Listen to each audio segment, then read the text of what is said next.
Hi everybody, this video is going to cover slope-intercept form. Once again, we're trying to combine two lessons into one, but they are both on slope-intercept. So this is going to start with 5.3 and then maybe get into 5.4, but we might make a separate video for that. Okay, so to start off talking about slope-intercept form, let's just remember that a linear function has a constant rate of change.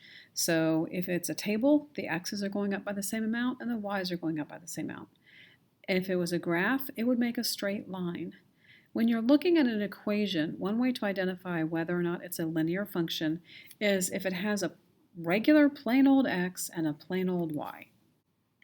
So that's not a very mathematical rule, but that's what we're going to talk about when we look at this next section, because the next section asks for deciding whether or not it's a linear function. Well, a linear function has a regular x and a regular y. All right, so I've circled two of them. The first one has a regular x and a regular y, obviously. No big deal there. This one, remember that f of x is the same as y, so we could actually rewrite this as y equals 3/2 x minus 4, and they mean the same thing. So this is also a linear function because it has a regular x and a regular y, although the y is an f of x. This one, though, do you see how it has x squared? That's not linear. That's not linear. Now, that would make a parabola. A parabola is not a straight line. And this one, it has a square root, not linear, does not make a straight line. Now this one it's not in slope-intercept form, but it has a plain old x and a plain old y. It has a 2 in front of it, that's true, and it has a 3 in front of it, that's true, but there's no square or square root or anything like that. This one also is not a linear function. This one actually makes a graph that's kind of funky. It actually makes like a two-part graph, kind of like this, which is weird. But so this is not a linear function. It is a function, but it's not linear. All right, so linear functions make a straight line, and we can look at the table, we can look at the graph, and see if it is a linear function or not. When we talk about linear functions, the most not the most common, but the first type of linear function we talk about is slope-intercept form. And you all have seen that before. And so when you have slope-intercept form, the m stands for the slope. It is the rise over run. And you know that. We've done that before. And the b stands for the y-intercept. And in the equation, it's just a plain old b, but when we write it as a coordinate, it's 0, b. In this next section, there do seem to be a lot of examples, but they're going to go really quickly. Remember, it's y equals mx plus b. So the number that's in front of the x is our slope. So this case is 3. The number that's added onto the end, that's our b, the one that's all by itself. In this case, it's a -5. But we want to write it as a coordinate, 0, -5. I might skip around a little bit. I'm going to pick another easy one. Example F. The slope here is -4/3 because that's what's in front of the x. The y-intercept is what's added onto the end, and that is 0, -8. Another kind of easy one maybe is example D. The slope is 2/3 because that's what's on the x. The y-intercept is 0, 0. There's nothing added on there, but we could put plus 0. And sometimes we do that. I think it's easy to do that to help make sense of it. And I kind of do that same thing with example C. Like you could call this 1x plus 0, right? Do you know that if anytime there's a variable that doesn't have a number with it, it is just 1. And then the added on to the end is our y-intercept, so that's 0, 0. Example B, I've been avoiding it because it's out of order. And so really, what we want to look for is the slope is what's with the x. In this case, it's -2. And the y-intercept is what's added onto the end, or the one all by itself. In this case, it's 1, and it is a positive 1. That minus sign goes with the 2. The minus sign does not go with the 1. It goes with the 2. So the m, the slope, is -2. The y-intercept is 0, 1. And another kind of tricky one, I could rewrite this. Maybe I'll do this part first. When I look at the slope, there's no x, right? That's kind of confusing. There's no x, so what do? Well, in that case, the slope is 0. And the y-intercept is 0, 6. And what I was going to say is we could rewrite it. We could rewrite it as y equals 0x plus 6, if that helps you make sense of it. Okay, this table is a little bit confusing, so let me tell you what we're going to do. This is our x value, and then over here we're going to put our y value. In fact, we might just put a coordinate. So if I put in -2 for my x, then my y is also -2 because they're equal to each other. That's what that equation says. And if I put in 0 for my x, then I would get 0 for my y because they're equal to each other. And if I put in a 2 for x, I would get 2 for y. If I go over here and graph that, okay, I'm going to put a point at -2, -2. -2, -2 is right down here. And then a point at 0, 0, that's right here. And then a point at 2, 2, that is here. So this is our line. If we just looked at that without the table, it would be y equals 1x plus 0. We would start at the 0 and we'd go up 1, right 1, up 1, right 1, up 1, right 1, etc. So that's what it's going to look like. Okay, so once again, I'm going to put the -2 in for my x. I plug it in. 3 times -2 is -6. I plug in a 0, put it in for my x. 3 times 0 is 0. I plug in a 2 for my x. 3 times 2 is 6.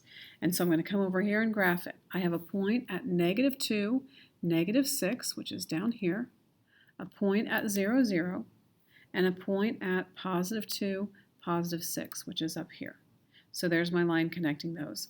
Let's just take a look. What we're looking at is which one is more or less steep. So is the graph of 3x, this is y equals 3x. So this is y equals 3x, and this one is y equals x. Wouldn't you say that y equals 3x is more steep? The function y equals x, we call it the parent function. It's kind of what we always compare things to. And so if we look at the 3x, it is more steep than y equals x. And then it says how much bigger are the outputs for y equals 3x or f of x equals 3x than for f of x equals x. The outputs are the y values. And notice they're all 3 times bigger. And so the y's, you've got something that's 3 times as steep, basically, because those y's are getting 3 times bigger every time. Okay, let's look at the last column. So in the last column, we're going to plug in the -2, and when we do that, -2 times 1/2 is -1. We're going to plug in a 0, 0 times 1/2 is 0. We're going to plug in a +2, 2 times 1/2 is 1. So now let's plot those points. -2, -1 is here. 0, 0, of course, and then 2, 1. We're starting to get a little bit more crowded, but that's okay. So there's a question that's not shown up here, but let's take a look. When we have these whole numbers, we get a really steep line. But when we have a fraction, 1/2, it actually is less steep. And that's going to be a pattern that we're going to be looking at. So a big number like 3 is going to give me, well, big like a whole number is going to give me a steeper line. A fraction is going to give me something that's less steep. Let's turn the page. Okay, so on the other side we said this is going to be a little bit steeper. What if it's negative? Well, the steepness will still be the same, but the direction it's pointing will be different. So I'm going to plug these points in. Plug in a -1, I get -2. I plug in a 0, I get 0. I plug in a 1, I get 2. All right, do the same thing with my y column. I plug in a -1. Well, a negative times a negative is a positive. 0 times anything is still 0. And 1 times -2 is -2. So let's take a second and plot these points. Let's go for the first one. -1, -2. So I have my points. Now I need to connect them with a straight edge. And so my line looks something like this. I'm going to do the same thing with the second column. So I find my points, I plot them, and I use a straight edge. Now the question says, how are the outputs for each function different? Well, the difference is a sign difference, right? That one of them gives us positive output and one gives us a negative output. And so this blue line that has a positive slope, whereas the next one has a negative slope. So what must be true about the slope? It has to be negative.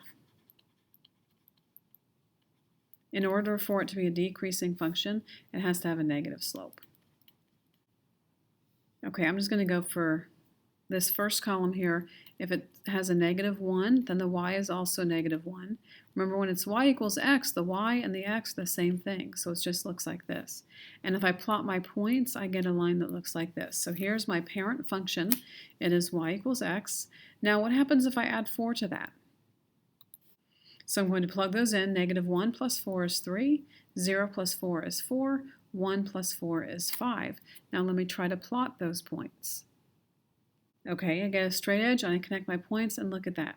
Would you say that the graph of x plus 4 is higher or lower than the original function, the parent function? I'd say it's higher, wouldn't you? See how it's like it's up above it. So as the x-intercept increases, that's the b value, this is a 4 in this case, as it increases, it's going to move it up. And as it decreases, it's going to move it down. So if, for instance, this was, let's say, y equals x minus 5, let's say, let me draw that line in for you. Okay, then it's going to look like this. It moved down 5. So if it's a plus 4, it's moved up 4. If it's a minus 5, it moved down 5. Okay, well then how do we graph using slope-intercept form? The first thing is we look for what is the y-intercept, the 0, b, and we put a point there. And then from there, we count the rise over run. And so again, because I don't want this video to be forever, I'm going to skip the first one and go to the second one. My slope in this equation is -2/3. My y-intercept is 0, -5. So I'm going to start here. Start at the y-intercept. And I'm going to put a point at 0, -5. I had to count, and I counted down, and that was -5. From there, the -2 means you go down 2 and then right 3. And so my next point is there. I could also go up 2 and left 3. But don't go negative in both directions, because then you will just end up with the wrong line. And so my graph looks like this. Let's try a couple more. Okay, the slope is -2. It's the number in front of the x. The y-intercept is 0, 4. So we're going to go to 0, 4 and put a point. Our slope, we go down. Wait a second, it's supposed to be a fraction. It's not a fraction. If it's not a fraction, we have to put it over 1.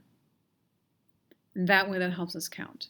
So now we can go down 2, right 1. Down 2, right 1, down 2, right 1, etc. And we'll connect them with a line. And so there is our line. This last one, we've actually talked about it a couple of times. Remember that we can rewrite this as a 1x. And if we wanted to add a 0 onto the end, that might make it even better. So our slope is 1, but we can also call that 1 over 1. And our y-intercept is 0, 0. So here's my y-intercept. And I'm going to go up 1, right 1, up 1, right 1, up 1, right 1, etc. And I'm going to connect my dots with a line.